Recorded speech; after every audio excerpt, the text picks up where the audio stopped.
everyone. This is Tamara from shelfaddiction.com, and welcome to episode 130. Tonight on Book Chat, I am talking with author C.K. Brooke. She's sharing her top 5 romance at sea book recommendations, as well as sharing about her own romance series that also takes place on the sea.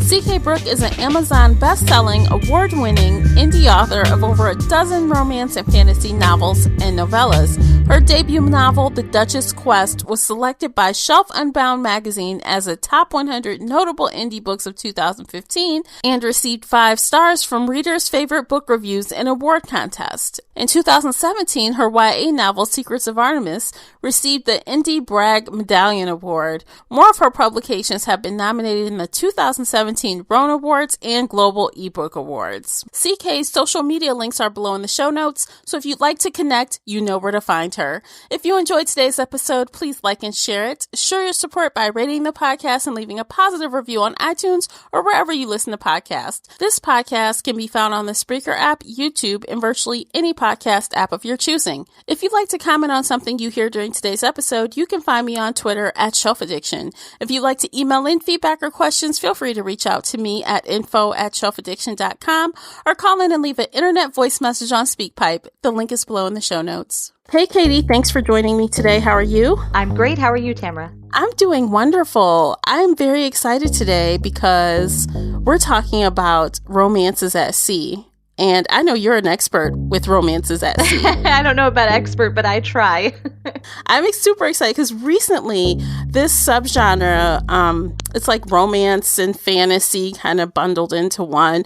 But recently I've read a YA pirate book and I liked it more than I ever thought I could. And that was my first time reading a pirate type, genre book, and I'm like super excited to hear about more now. Oh, well, what book was that, if you don't mind me asking? The Daughter of the Pirate King by Trisha Levenseller. I'm gonna have to check that out. That sounds awesome. Yeah, it's YA though. Yeah, I love YA. It was really good. I read it for book club, and it really took me by surprise how much I liked it. So I'm definitely gonna have to check that out.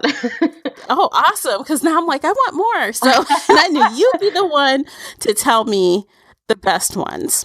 Awesome. All right. Well, I came here with my top 5 romances at sea. So some of these are YA, but they're all more about the romance. But yeah, I came here prepared with my list. So whenever you're ready, we can start with number 5. All right. So we're going to do the countdown style, right? So is number 1 your highest recommendation? Correct. Okay. Awesome. So yeah, let's start with number 5. Okay. So number 5 is this sweet little historical romance from Avon Teen, back when they used to do that, called Catherine and the Pirate. And it's by Karen Hawkins, who's a very prolific romance writer. And Catherine and the Pirate, it's just this sweet story about this, I think, like 17-year-old girl from Boston. I think it's just about post-revolutionary era, and her brother has been kidnapped. So she's on a mission to save him, but she needs the help of her brother's friend who has a past of piracy, but he's trying to clean up his act. And so she's very much in love with him, but he doesn't feel he deserves her because of his sordid past of piracy. So it's just this very sweet, clean teen romance, but it was just such a delight to read. It just puts you in that warm, happy place. Oh, okay. So that's nice and chill for those that don't like too much spice, and it's Correct. Exactly. It's very chaste. It's a pirate romance that you can give your kids. Okay, but will adults like it too? Yes, I read it as an adult, and I just found it charming and fast-paced and just a sweet story. Almost like a Hallmark movie style. It's funny that you mentioned Hallmark movies because those are so fun this time of year when you're inside with your boo cuddling. You're like, oh, let's watch a Hallmark movie. Cheese ball. Yeah, exactly. Nice time to spend indoors when it starts getting chilly out, Okay, and number 4, we have Cyrena by Donna Jo Napoli.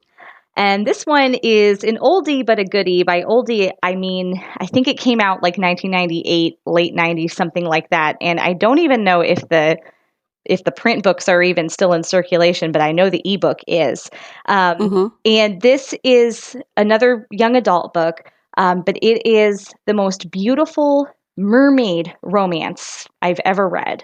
It's absolutely just tear-jerking and haunting and just a lovely story. And so, in a nutshell, it's ancient Greek mermaids, and they're not as evil as everybody says they are. I guess sirens. They're not as evil as they were in the Odyssey and the Iliad. And Cyrena is a mermaid who doesn't want to hurt anybody. There are a bunch of men who died in a tragic misunderstanding. It was an accident, and she feels responsible. So she lives isolated on an island. But one day there's a man who's shipwrecked there, and they fall in love, and it's just this beautiful story. So if you love ancient Greek mythology and mermaids and a clean but totally gripping young adult romance story, Cyrena is my favorite mermaid book. You actually buy them as a couple then? You feel like strongly about them? Very strongly. Like more so than I've felt in reading most adult romance novels. Wow. That says a lot. I know. I find the young adult, because they're not so preoccupied with sex, that they spend more time on the relationship, and you can really buy that deep feeling, deep affection. Now, see, that's the fun thing about YA, like you said, but also you always, well, personally, I do read a fair amount of YA, so I always wonder about the teenage angst amount. How angsty is it, do you think? Oh, in terms of this book, Cyrena? This was written before angst was a thing, before YA angst was even a thing. I mean, this could really, do you remember back kind of in the late 90s when young adult fiction was still like serious and it wasn't as commercial, if you recall that kind of style. And this is just all around. I mean, I almost hate to call it YA because it's just all around the beautiful book. It's like kind of like almost like a little classic. But it's a very easy read. Donna Jo Napoli writes in this very simple, short sentences, action verb to the point. She has this very simple, almost like Hemingway style of writing, but it's addicting and it's very well done. Okay, noted. I like it. What's your number 3? Number 3. Okay, now we're going to jump into grown-up land, and this is going to be something steamy, so this one isn't for the kids. Okay. And this one is A Pirate's Ransom by Jerry Brousseau. And this was the first steamy pirate romance that I had ever read, and I was fanning myself off whoo, it was delightful. It was published by Soulmate Publishing. I know they have another one. I believe the author actually attended Rust City, which we both attended, where we met, and so that I know that publisher does some of these at-sea romances. But yeah, this one, A Pirate's Ransom, it's your typical kidnapped by pirates, but she falls in love with the pirate captain type of story. But it's actually very well done. There are several twists and turns that the plot takes that I never would have been expecting. There are side characters that are really lovable and flavorful. Like they have this strong personality where they just jump off the page. And I guess my only complaint about it was that there were some errors in it, like the editing kind of needed another solid comb through, but I think they may have taken care of that in future editions. I read it several years ago. But I mean, otherwise it was a pretty flawless read. So that is A Pirate's Ransom. So how was the heroine in that? The heroine, well, she was true to the era. So, she wasn't wielding a sword and it was an old fashioned, so she was vulnerable, but she was also strong and likable, and you could totally see why she was head over heels for the sexy Captain Edmund Drake. Ooh, okay. Who's the author on that one? That's Jerry Brousseau. I might be tempted into that one. I'm not gonna lie. I could be tempted. I like some spice. That's right. Yeah. Oh, there are spicy scenes. Ooh, okay. So let's put it out there. So let's say, the YA that we've been talking about, let's put that at 1, and 10 being erotica. Where, in your personal opinion, do you think this book falls? Oh, maybe like a 6 or a 7 compared to like what is out there. I don't read like any erotica, so I mean, I'm probably like not a good judge of it. I don't even read that much steamy romance. But for me personally, like compared to the stuff I read, it's a 10. But compared to the stuff that's out there, it's probably just like a 6 or a 7. Okay, which is decent. That's actually pretty decent for those that like a little heavy, spice with their stuff. Yeah, exactly. Cool. Okay. What's in the number 2 slot? Okay, so number 2, and this is kind of an exciting one to talk about right now, because the author, I believe, is re-releasing it with a new title, and I don't know what the new title is. And also she's releasing like a sequel alongside it. But as it stands, the book is C, just SEA, by Heidi Kling. And this book it's one of those books that I had never heard of it, knew nothing about it. I simply saw it on the library shelf. And at the time, my son was like a newborn and he was like just starting to cry. And so I just like grabbed it and checked it out so that I'd have something to read when I got home, because I had to like get home and feed him. And it was just kind of like by chance that I stumbled upon it. We're back in YA land, by the way. And it was the most beautiful story that has stuck with me the last 5 years. I mean, I think about it all the time. It was just such a great book. And it's about a girl, Sienna, and her mom has died in a plane crash over the Indian Ocean. So she's going through PTSD, dealing with the loss of her mother and kind of hoping that maybe her mother will even turn up and that the plane crash didn't happen. And anyway, she used to love surfing, but she doesn't anymore since her mom died. She won't go near the ocean.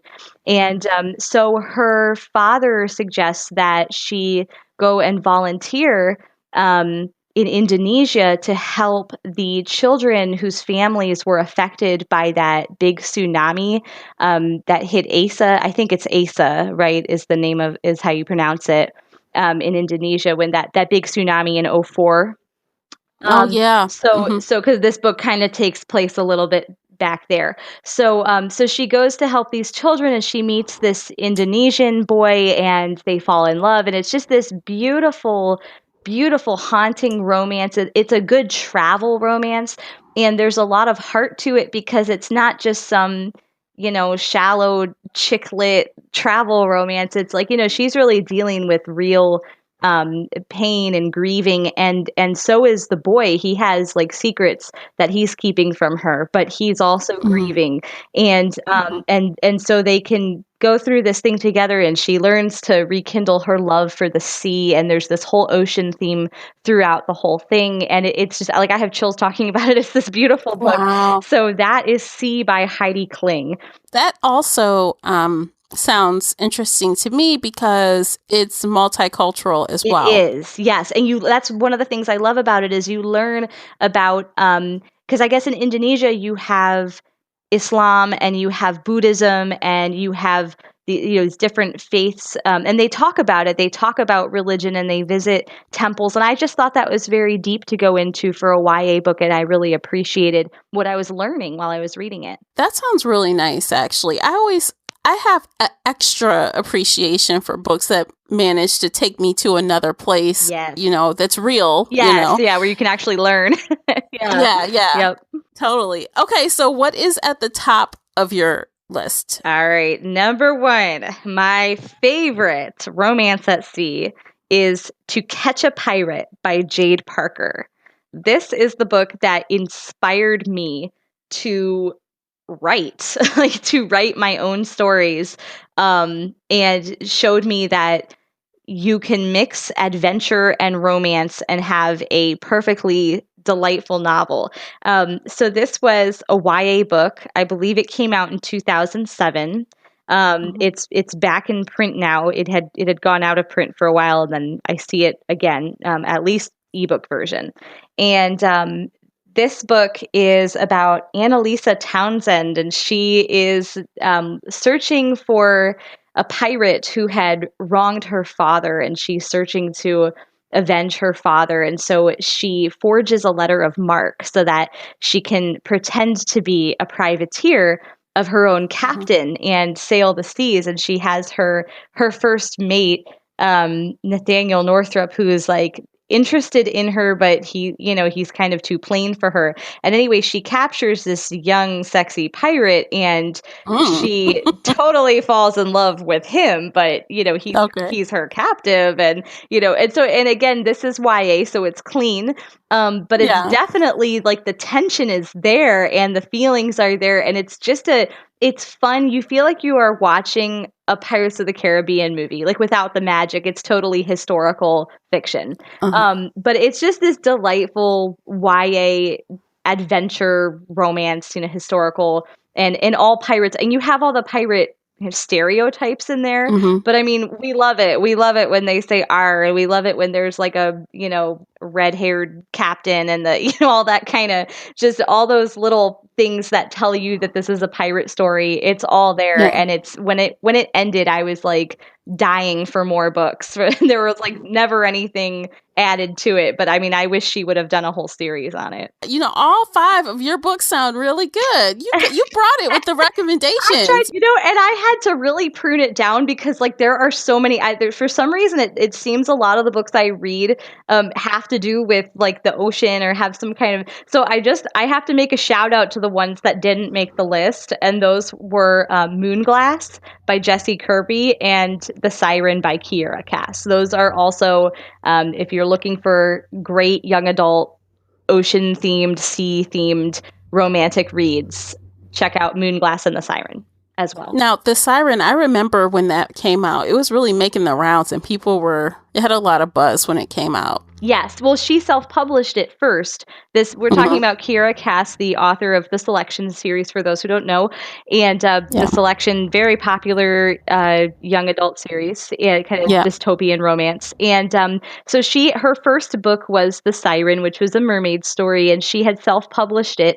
And it was fairly successful. And then it was later rewritten by her and republished. I think Harper Teen is her publisher, and so it's been re-released. And I never really tried to get into the original version because I knew it was being redone. So I read the most recent version, and I really enjoyed it. Yeah, there certainly was a lot of hype. You're right. Yeah, I definitely remember. I'm like, oh yeah, this is the author of The Selection, and I did not read The Selection, but I was tempted to read the book. I mean, but I didn't read it though. They're definitely worth reading. I mean, if you like kind of fluff, like if you just are in the mood for some super light reading, like I read them on an airplane, and it's perfect airplane reading. It's just light and fun and easy to read. So yeah, I really like Kiera Cass's stuff. And then Moonglass is sort of in the same vein as Sea, where it's a more serious book, same theme. We have a girl struggling, coming to terms with her mother's death, but she goes to the ocean and where it all happened, and meets a boy, and finds her closure. So these are all great stories to check out that I strongly recommend. Well, thank you. Thank you so much for sharing those. You guys, I'll actually have links for all of the books she mentioned in the show notes, so you can check those out if you're curious. And, you mentioned that your number one pick is kind of what inspired you to start writing. Mm-hmm. So let's talk a little bit about you and what made you want to write in this particular genre. Is it because you've read so much of it and you just really like that subgenre? Or can you share a little bit about what made you write your American pirate romances? Yes, absolutely. So just to take a quick step back, I write the American Pirate Romance series for Limitless Publishing, and the first book is Capturing the Captain, and that was released last year. And in about 2 weeks, we are going to be celebrating the release of the second book, Commanding His Heart. And these are adult romances. However, they're not super spicy. So an older teen or something could read it, and but they're overall adult romance. So yes, it was really inspired by my childhood and lifelong love of the Pirates of the Caribbean movies, that got me into pirates to begin with. And then that's kind of what got me interested in reading pirate books. And so when I read in particular To Catch a Pirate and A Pirate's Ransom, which was number 3 on my list. Those two just really inspired me to try my own hand at it. I felt like this is a good subgenre with a lot to explore. And I had been seeing a lot of the same stuff where it all seemed to take place with English people and Regency and these, British pirates. And I thought, well, there were American pirates. We have, records that there were and who they were. Why hasn't anybody written a book about the American pirates?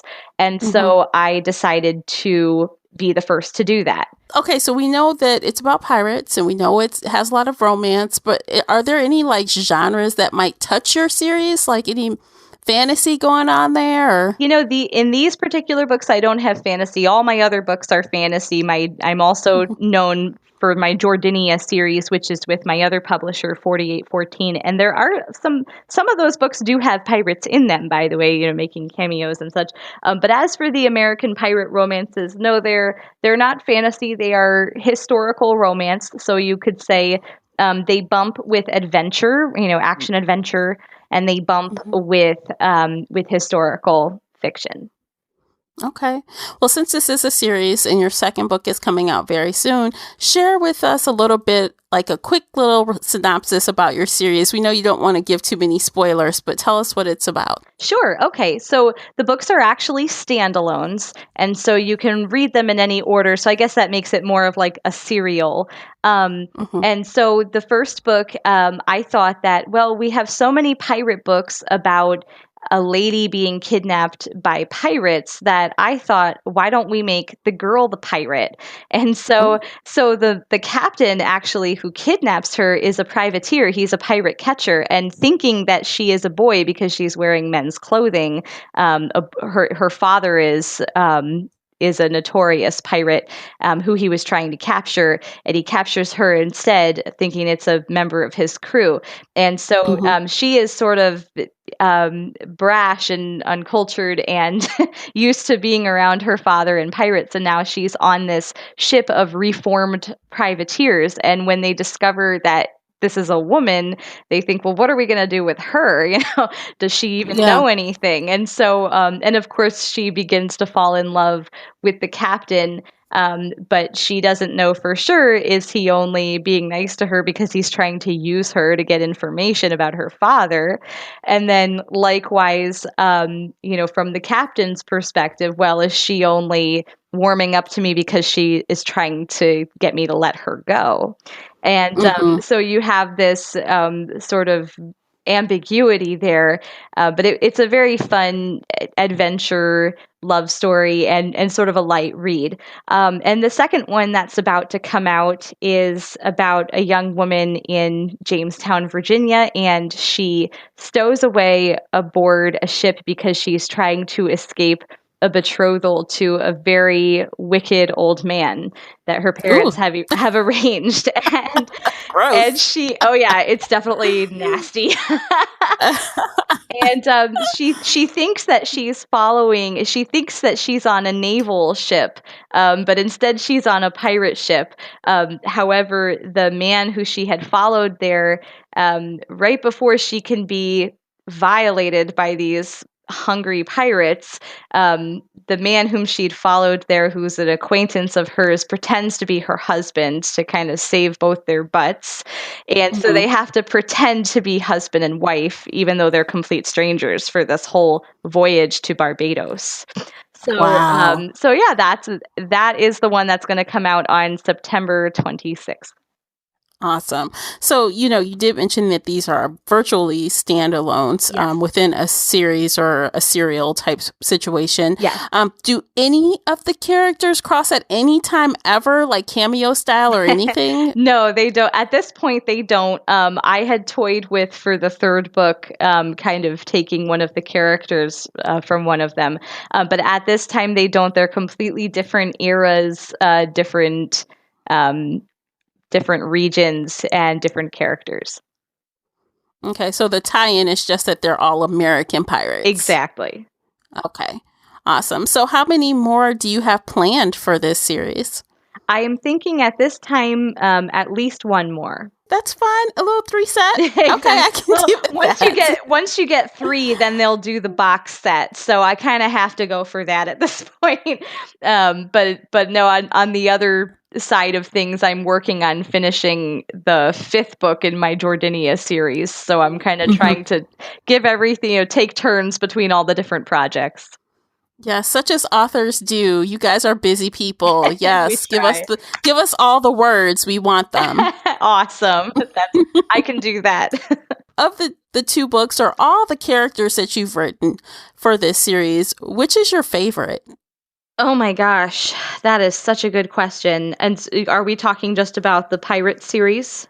Yep. Mm-hmm. Which is my favorite? I have to say at this time, I still really love the captain in my first book because he's bald and big and gruff and has like a Scottish brogue, and he's just so like he's just so raw and rough and you wouldn't think that he is that, could be tender or be hero material, but it just he just has something so masculine and sexy about him, and plus, at heart, of course, he's a trying to reform. He's a pirate trying to reform. So he's a privateer.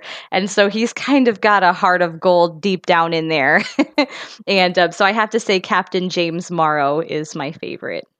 Oh, so he sounds really nice. So he's obviously alpha, but he's not like ridiculous, right? Exactly. He's like trying, because this is the era that, people are very religious and superstitious as well. So he's like trying to read his Bible and say grace before meals because he's trying to atone for the wrongs he's done and make himself clean with Parliament and everything.